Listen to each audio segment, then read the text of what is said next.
Pat, Ryan Jeffers last night. So he had a pretty good season 2021 for a while, and then he kind of faded. But this is easily the best season of his major league career. He hits the game-winning home run in the bottom of the 8th inning last night.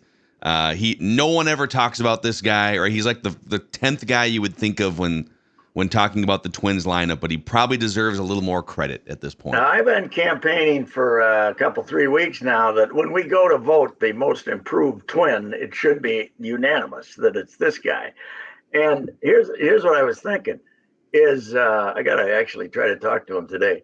When did they call him up kind of as a kid, right? That catcher, was that the pandemic year, 2020. Wasn't it the pandemic year? Yeah, out of nowhere. They were looking for a catcher. They called him up.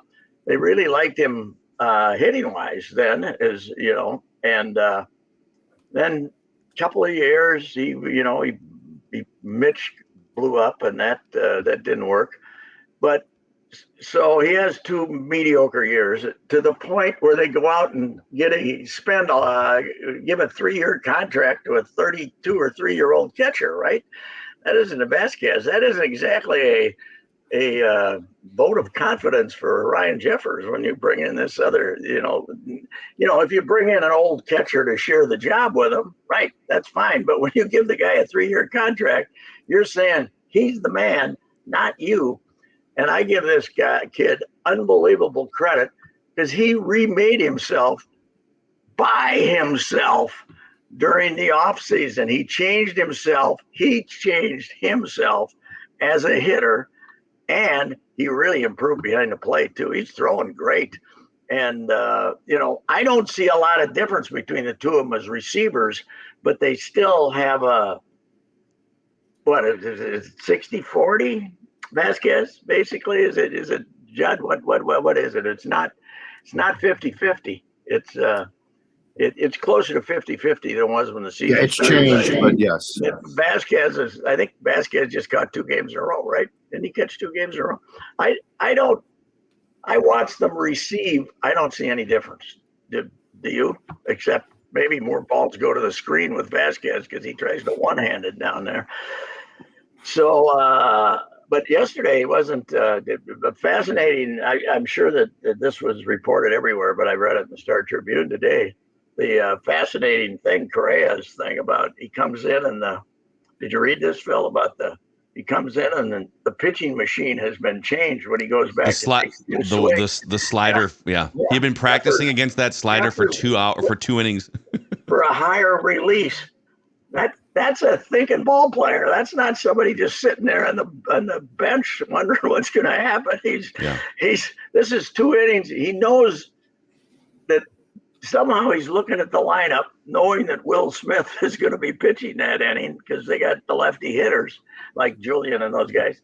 So, he goes in and starts preparing to face Will Smith 2 innings before he faces Will Smith, and he's ready to hit the slider because he hits it on the first pitch.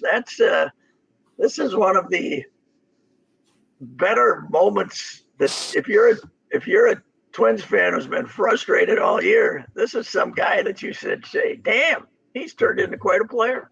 So, yeah, well, I think because he wasn't a good hitter. You said he remade himself as a hitter.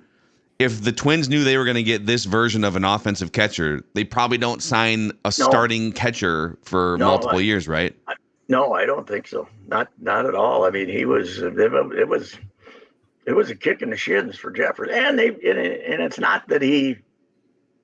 I wouldn't have signed Vasquez. I just don't like him that well. But it's not like Jeffers was being treated unfairly after he had 2 really mediocre years and they needed an option, right? So, they always like that veteran catcher, but. The way Jeffers took that as a challenge to himself is what he was remaking himself long before they signed Vasquez, right? But because he left here saying he was going to change as a hitter and change as a catcher, and he did it. Yeah. So the secret is break away from Twins coaching and do it. You go to your own guys, and you too could be a great player. Just hire your own private coaches, and you have a chance to be a major league hitter. Well, as a hitter, isn't it all about his lower side? I mean, he's getting more of his body into it. The swing, less arms, more ass. So. But yeah, he's. I mean, I think he's really on this team. He's really an admirable character this year. I believe I read too that he actually worked on his catching and throwing. In particular, he worked on pitching drills. Mm-hmm. So his throwing would improve. He actually did pitching drills to improve his arm.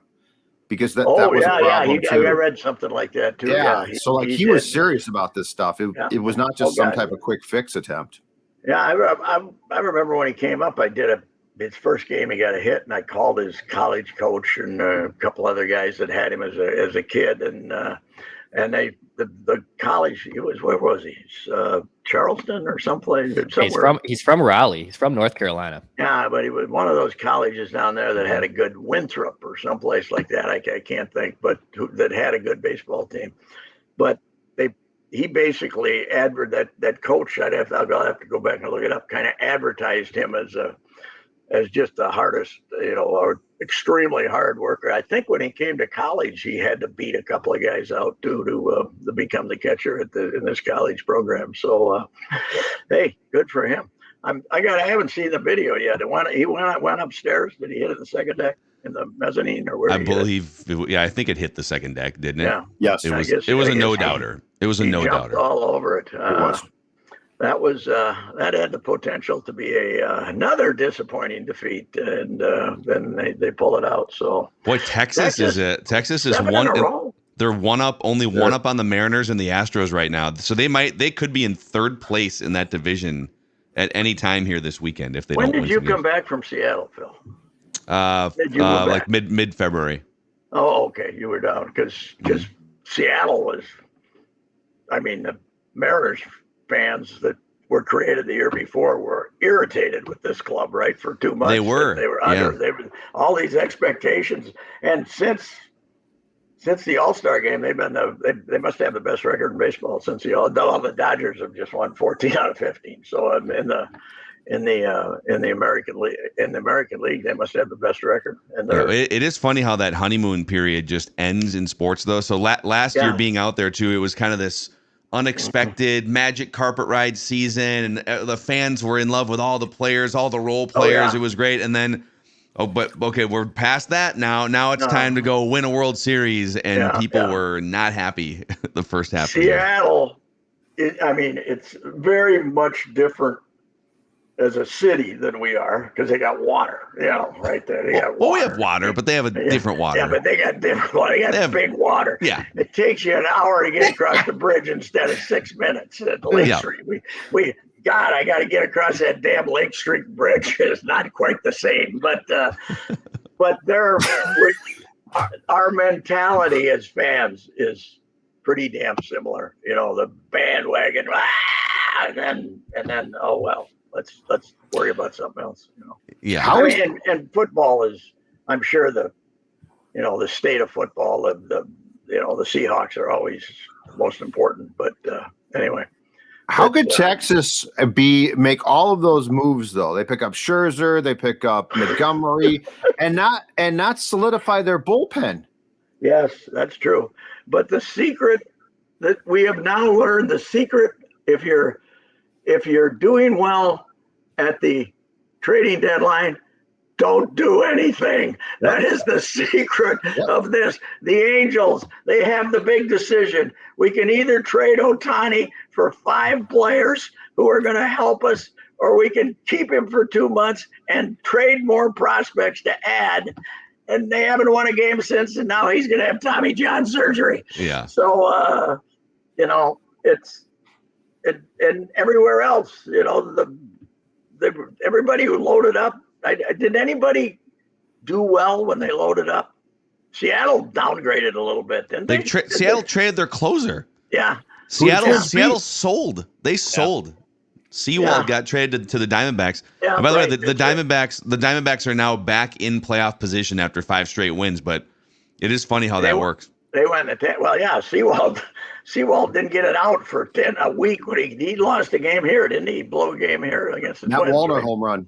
Yeah, that's right. So it's because we all go, hey, they didn't do anything. They're not trying to win. Thank God. The only thing they did was trade the disappointing Jorge Lopez for a worse pitcher. This Dylan Floro.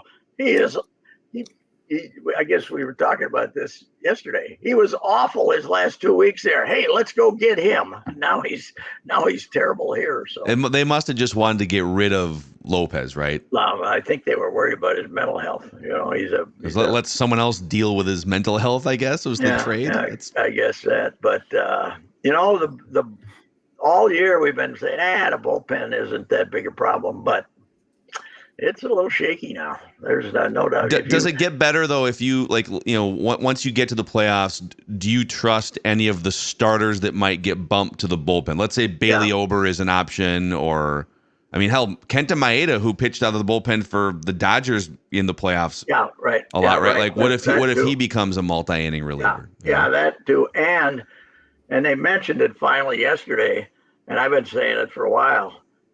Bring Louis Varland over here and put him in a bullpen and let him throw 96 for 2 innings and throw strikes and work like 1 second between pitches like he does. But it doesn't mean he's permanently a reliever. You can make this idea that if we relieve him now, he'll never be a starter again. Get him he should be here this week instead of some of those other guys. Well, what do you think of? Do you think Louis Varland is a long-term, number 3 starter? No. Well, maybe his future is to be a flamethrower reliever. Come in and throw hard. It's and throw strikes, and he's a wrestler. He's got big uns on him. He's ready to go get you. He's the all-time winning wrestler at North St. Paul High School. So it's not going to be he's afraid. That's for damn sure. Yeah, so, I like it. Winder last night was terrific, though. That's what shocked me. I have no idea. 3 scoreless innings. That should cause Texas to think we really are in a hitting slump here. Yeah. Because Winder's pitch, they really liked his arm, 3-4 years ago, but he's pitched scared when I thought he was pitching scared when I saw him. But maybe he said the hell with it and threw it. But by the way, did you see who got the win in the first game for the Dodgers yesterday? Gus Varland. Who's back in LA? He was Rule 5 with Milwaukee. He had a game where they made him wear it for like 9 or 10 runs. Yes. Then he got a bad shoulder. Then they let him go, so that put him on waivers because he was, they might have drafted him from the Dodgers. They did. He just went back. The Dodgers just took him back because nobody claimed him. Nobody, because those guys have to go on waivers, the Rule 5s, before they can go back to their original club. So the Dodgers, he's in the Dodgers bullpen. They haven't, and he gets a win last night. I think they're 14 out of 15 now. Right? Cleveland beat them on Tuesday or something, Wednesday or whenever it was. But they swept those 2 games yesterday. Yeah, that's a 12-game lead too. And in game 2, Michael Busch hit a home run for the Dodgers. Yeah, right. I keep forgetting that kid's from where? Where's he from? No, he's somewhere over. He's from a suburb here. Yeah. I don't remember which one. Yeah. Doogie talks about him a lot. There's quite a and the left-hander from the little town down in Tremont or wherever it is, Williamson, the big tall kid from Cincinnati, pitched 6 scoreless innings last night. I was watching him a little while ago. We need that we need that Start Tribune section. Minnesota guys. We need that. Minnesotans in the minors. Yeah, Minnesotans in the minors section. Used to format that, huh? Minnesota. I like that. Minnesota in the minors. Unfortunately, the stats were from last Tuesday when we put them back in the paper. How's Sports Bureau? Phil, when I covered the Twins in the 70s, we'd get the minor league scores about 3 days later. They'd have in the notes, on Friday, Tuesday's games in the minors. We'd get them by carrier pigeon, and then we'd run Minnesota in the minors, and those stats were a week old, right, Judd? Weren't they? Yes, I think I think they were from the previous Monday. Yes. And, so they'd run on Sunday. And then we would run all of the Twins affiliate stats, and those were also a week old. Now you can watch your 12-year-old grandson's game on video with live stats because you got crazy parents that's, not even the A team, it's incredible. There's a startup company that their goal is to bring every youth sporting event or high school or junior high sporting event to a screen. If you can't watch, if your grandma and grandpa, living somewhere else, and there's money to be made in that because grandparents will watch anything. Although I kind of gave up on my grandson's team when they started having walk-up music. How old are they? You could barely 12 years old. Walk-up music, but the parents were playing. You couldn't hardly hear it, but it would be like off a cell phone or something. They'd choose a walk-up stand. First of all, I've always said I'd be a very terrible coach of youth sports because we would start off playing catch, and until we could play damn near impeccable catch, we wouldn't do anything else. We wouldn't hit. We wouldn't do anything. If you can't play catch, you can't play for me. That's it, right? If you can't take a ball at third and throw it to first, you can't. We're going to do it. You're not going to get to do anything else your whole life until you can catch the ball at third and throw it to first and have a first baseman catch it. Yeah, this was the problem with Edward Julian coming up through. That's right. He never had to play catch. He as his coach. Yeah, he had. He should have had his. I don't care how many hits you get. You got to play catch, man. Let's go here. So it was. How come there was only 23,000 with the free concert last night? That was kind of a disappointing crowd, wasn't it? Pretty good night. It was only State Fair. They got the fair going. There's 500,000 people there. I mean, damn about the state fair. But if you take 500,000 people, put them in a place, that's going to siphon off at least 5,000 to 10,000. How many people they say they had yesterday? Those liars at the state fair. I didn't see attendance, but I bet they said they had people lined up early, I guess. So anyway, yeah. Well, if you'd rather go to the state fair than go to a ball game, you got issues. But anyway, that's okay. I think the ship has sailed on the state fair popularity.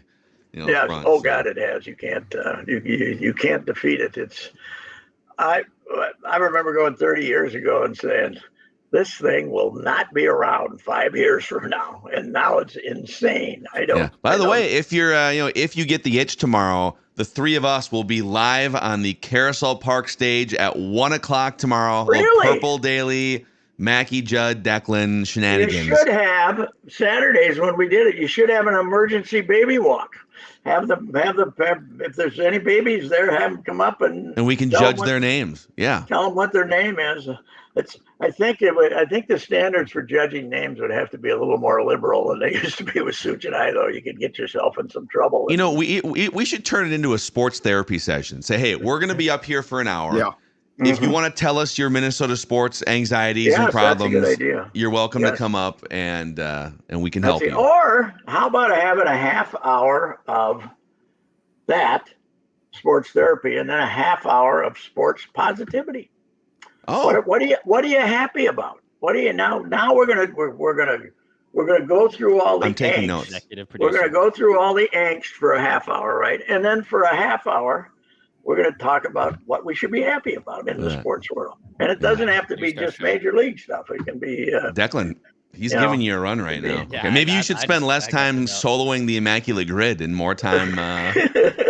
Don't even trouble Pat with that talker right now. No, I mean I think it's in a power just hey, we have this theory of that we're this put upon sports Viking fans are not put upon. Detroit fans are put upon. Cardinals fans are put upon.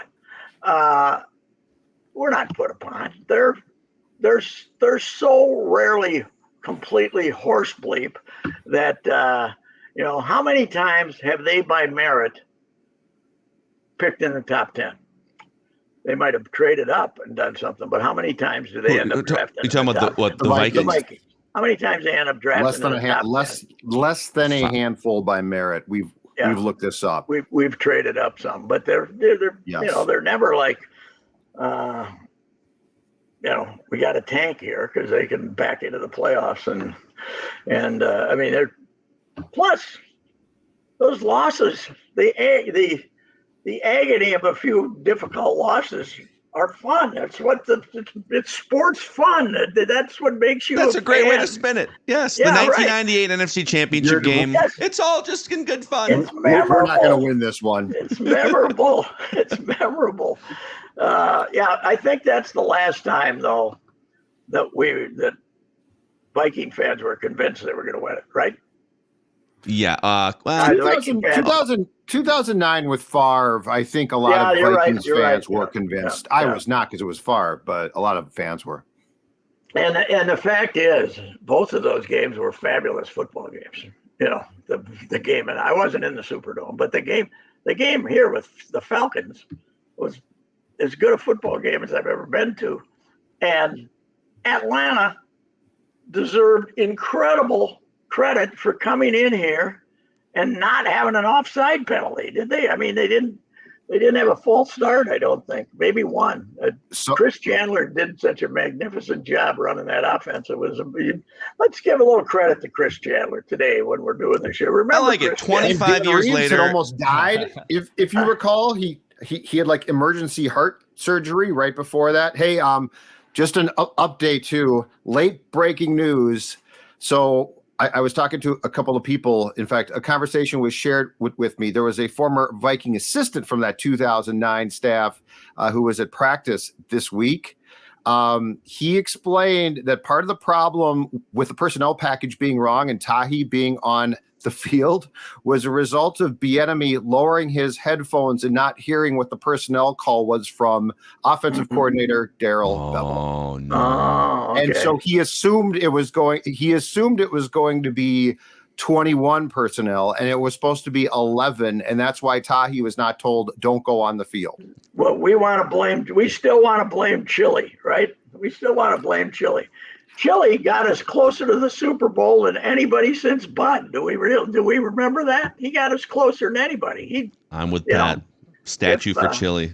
I don't want a statue for Chili, but I don't think Chili should be bad-mouthed as much.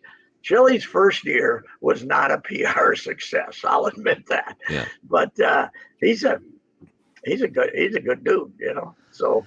Well, Pat, we speaking of the Vikings, we do have to run because we have a live Purple Daily stream here. But I'm glad we got to the bottom of the Eric Bieniemy being just produced our show Saturday. You did. You actually you gave us some great ideas. So all right, see you. Thank you. All right, Goodbye. See you, Pat. All right, Royce and Shane presented by our friends at Summit Orthopedics. If you're dealing with any type of pain, maybe it's lower back pain.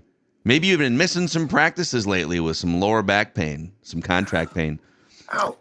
No referrals are needed. They offer same-day appointments at Summit Orthopedics. They also have walk-in orthopedic urgent care 7 days a week starting at 8 a.m., 25 locations across the Twin Cities and greater Minnesota. Learn more at summitortho.com.